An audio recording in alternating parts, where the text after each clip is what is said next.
Level 5 takes place in the storehouse. Or at least that's what the character calls it, but it's really necrotic tissue engineering.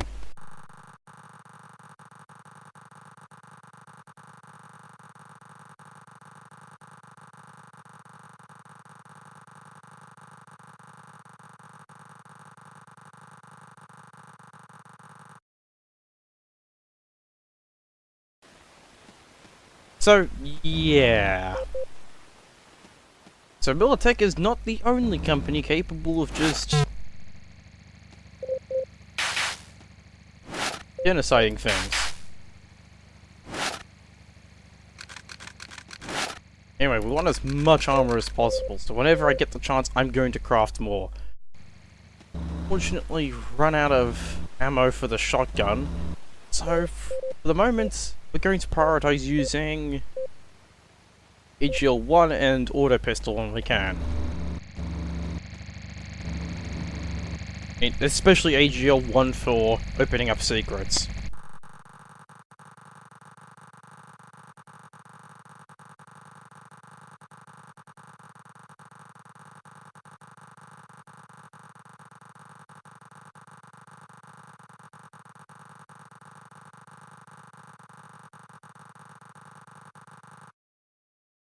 Greater and more perfect? How about the phrase, absolute perfection is absolutely impossible to obtain?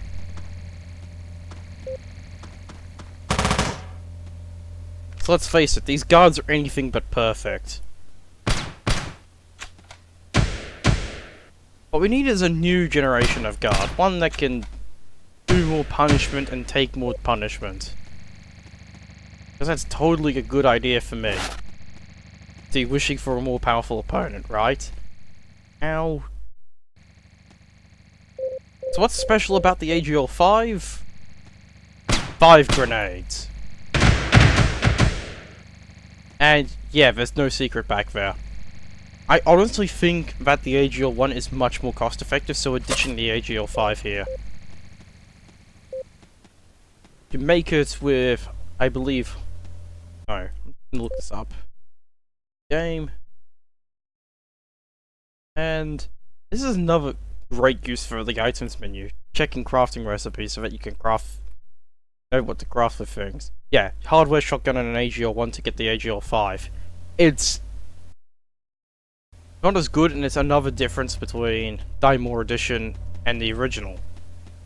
With Teleglitch Daimor Edition, however, you do not get the AGL-5. The alternative is the AGL-3 and can be crafted in one of two ways. You can either get an AGL-1 and craft it with 2 tubes, or you can get 2 AGL-1s and craft it with a single tube. And as you would expect, the AGL-3 fires 3 adhesive grenades as opposed to the 5 available in the original version of Teleglitch. And that's pretty much all there is to it. Otherwise, it's pretty much exactly the same as the AGL-1, except firing 3 projectiles at once. Something to keep in mind, however, is that it does not require a shotgun to be crafted in Daimor Edition, so that keeps your options open. But yeah, I distinctly prefer the AGL-1. Much more cost effective, you only use one round at a time, and it's just better in general.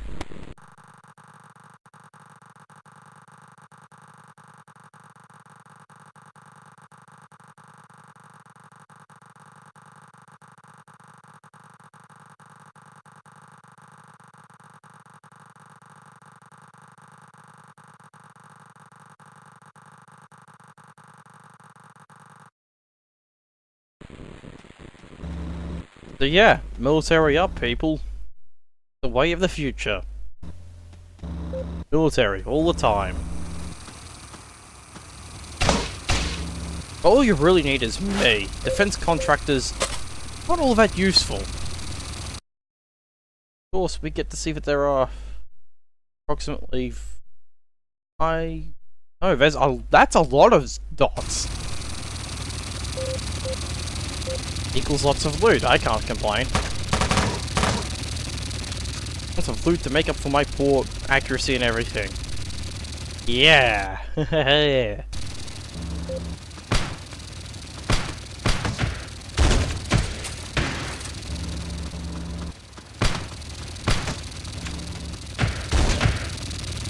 There we go, I got your shotgun now.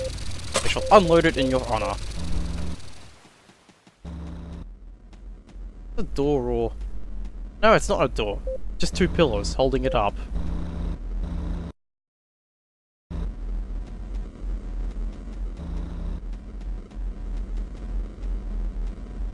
Like in these traps.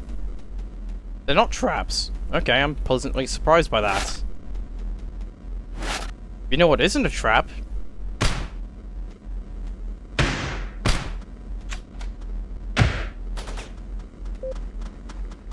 Where's it coming from? Oh yeah, a new generation of guard.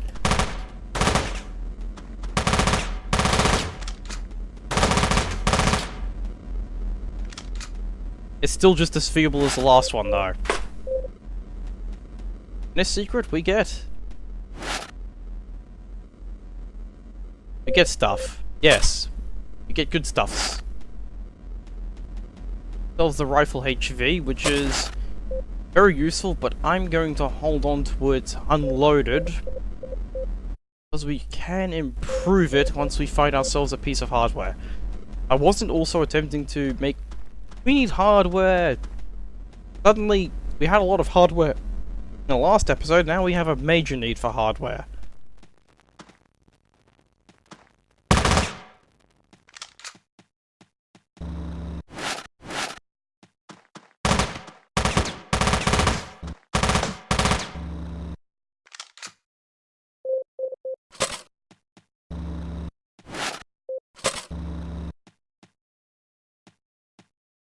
Hard to tell if there was anything down there.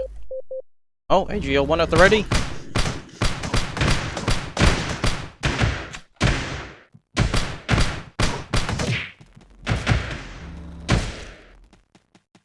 And well, it wasn't quite as clean as I would have liked it, but beggars can't be choosers.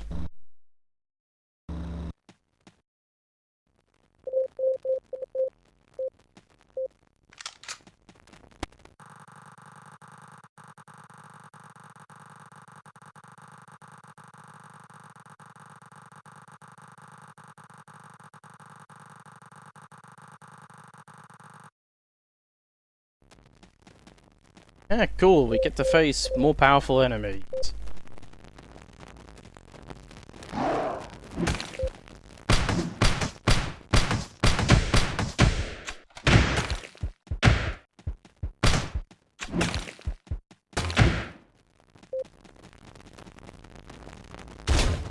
Ah! Ow!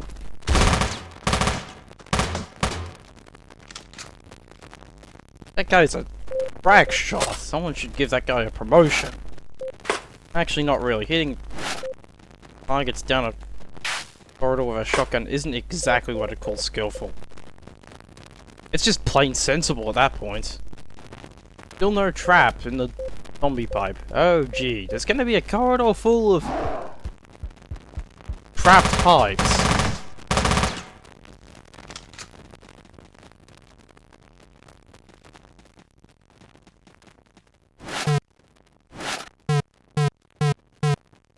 Yeah, wonderful.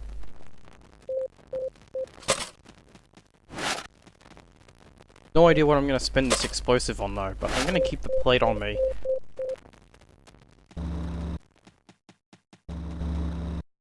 Ah, this room, main heavy testing bay. We're not going into that just yet because, well, let's just face it to say that unfriendly things await us in that particular corridor, so we're not going there right away. But there's still places we can explore before going there. Places that might have secrets, full of essential loot that we might need. Might? No, sorry. We will need. We need all the loot we can carry. Or at least that loot which is useful. I'm going to prioritize using the... Never mind.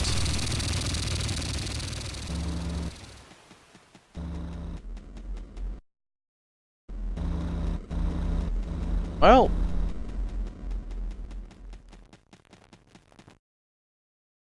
we have no choice. There are no places left to explore. That is, with the exception of the easiest boss fight in the world. You can lock yourself permanently in here if you run out the door right as this turns red. Let's see, Warwalkers. Now,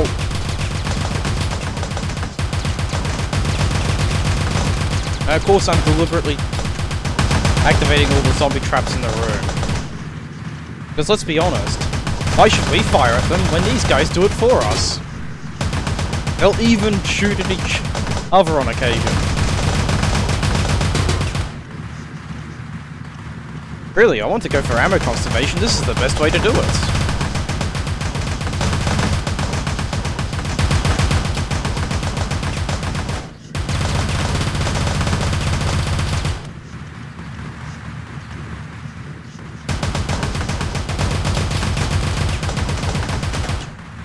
Really, this is going to go on for a few minutes. We're not firing at the heavies, at the Warwalkers just yet.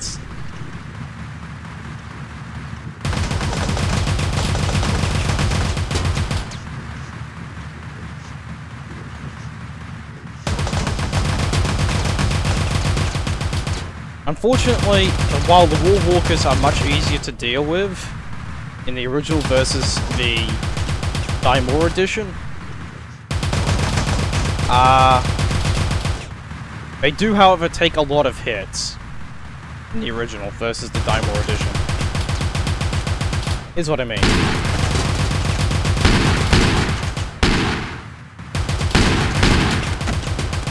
I mean, he probably took a lot of damage from his companion. But even so, those guys can take quite the beating before you finally down them. So with the original edition, we've already established that it takes approximately 5 shots of the heavy rifle to take down a Warwalker that's already been damaged. Let's see just how many heavy rifle rounds it will take to take down a Warwalker that hasn't been damaged in Daimor.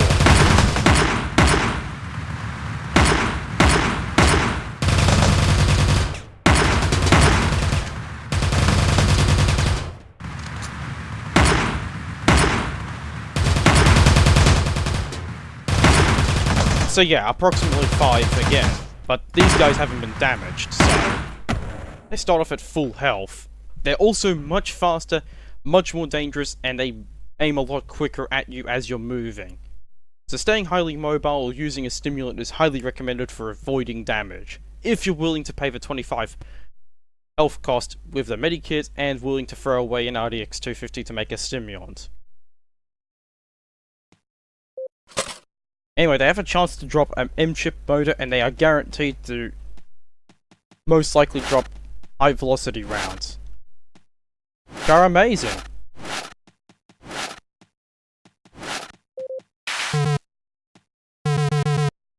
No! I can't continue converting. I need to take damage.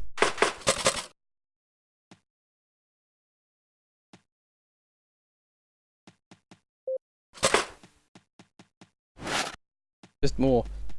There's gonna be loot that I need to come back for. At least now we can safely check everywhere for the hardware we need to convert the rifle HV into the MG HV. Also, keep an eye out for any secrets in here. Also, as a matter of record, if you die while you have a teleport on you in this room, you won't go back to the start like you normally do, you will instead be teleported right into that room. This room also can only be accessed by that, but there are never secrets back there, so it's never worth dying in this boss fight.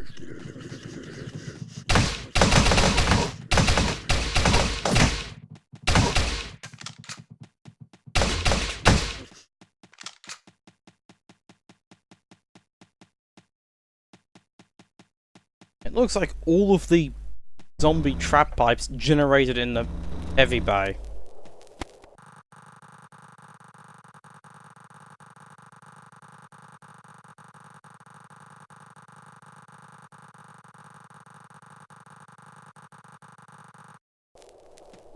So yeah, that's nice to know. We can make ourselves a minigun. so desire.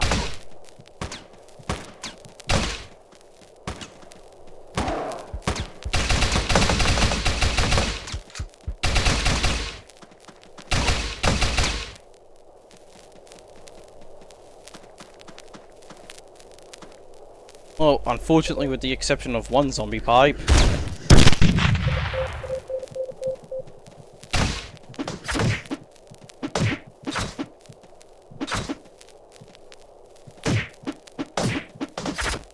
And I was serious about ditching the tri-nailgun. In fact, I am unfortunately going to leave the tri-nailgun here because it's pretty much reached the end of its useful lifespan for me.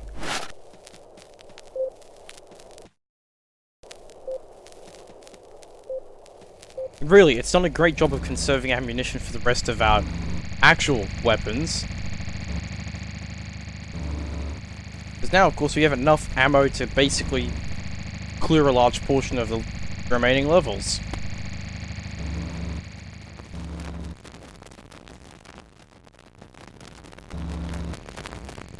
I mean, it's entirely debatable if the tri-nailgun or even the nailgun is worth investing into.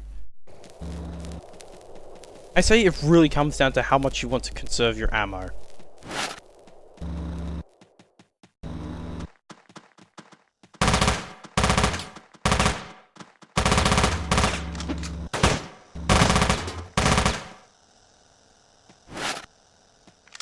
Speaking of ammo conservation, give me that. Give me that.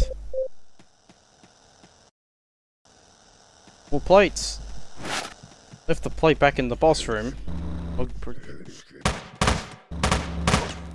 I'll proceed back there.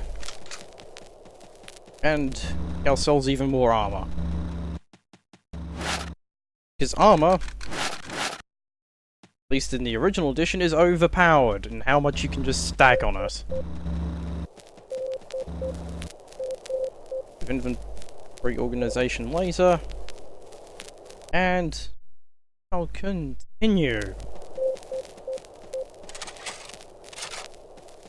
Now, despite how awesome the MGHV is, I'm not going to start using it right away. I want to save it for situations when I deem it appropriate.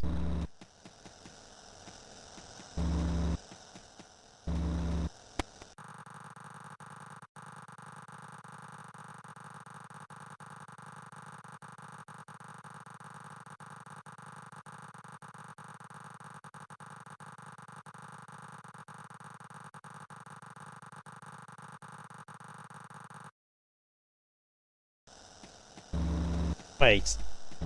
What about drugless alternatives to begin with?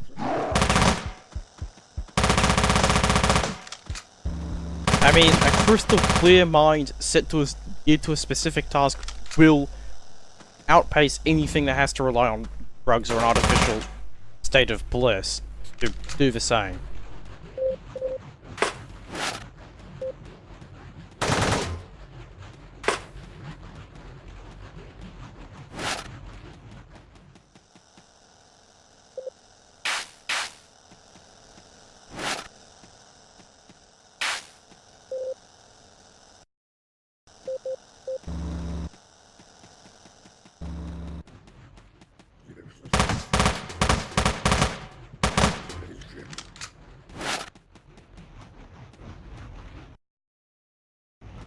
Also, we still have loot to grab.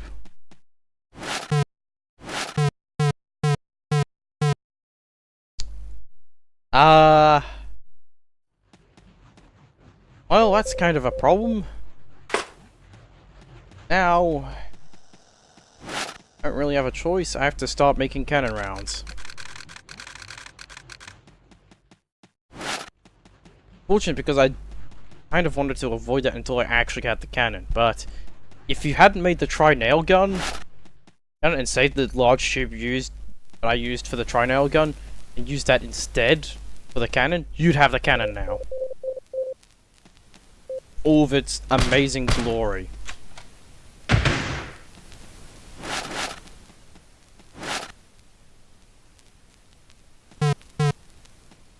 Alright, well, can't really grab any more.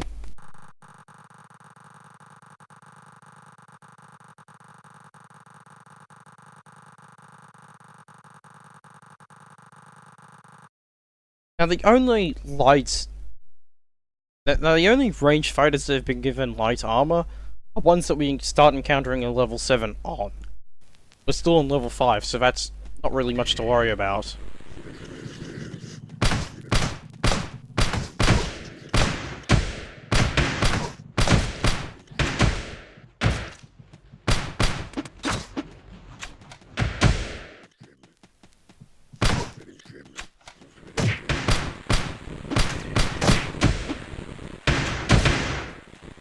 Alright, so after that complete mess of a fight...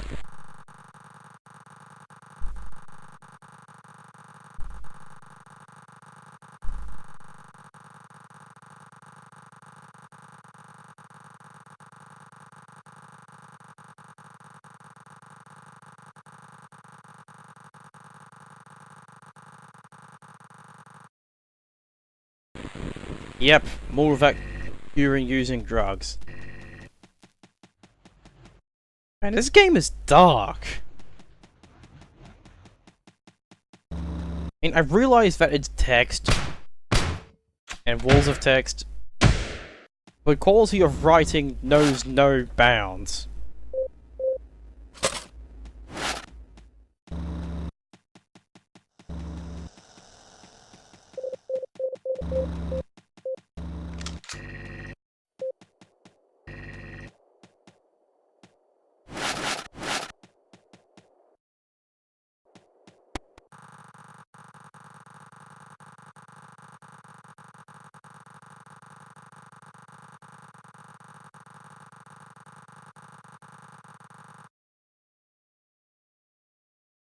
Cool.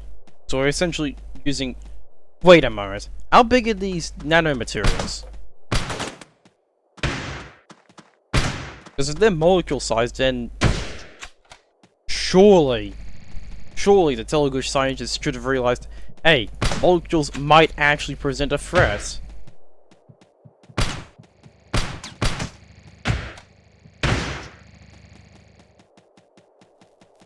Really, what they should have done was teleport the molecule in question, or whatever it was they were teleporting, into a vacuum.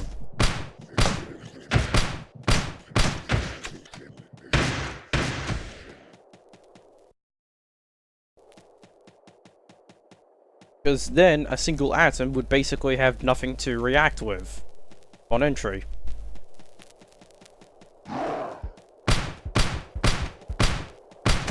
Of course, me demonstrating just how bad a shot I am.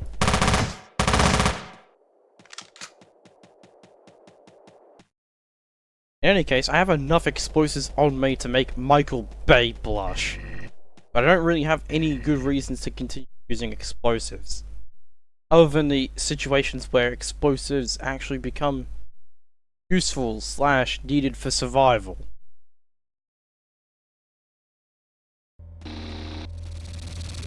And so, here we are, end of level 5 with some more lore.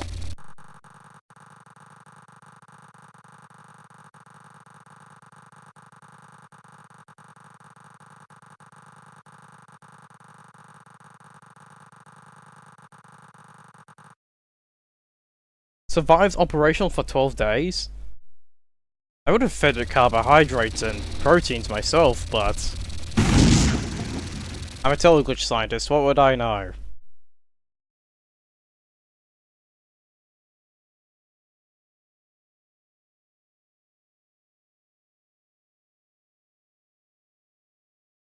But that's no good, stop being negative, Teleglitch guy. And yeah, my accuracy has literally been shoved under a bus at this point. But that is the end of level 5. On to level 6. Advanced Combatants Testing. In the next episode.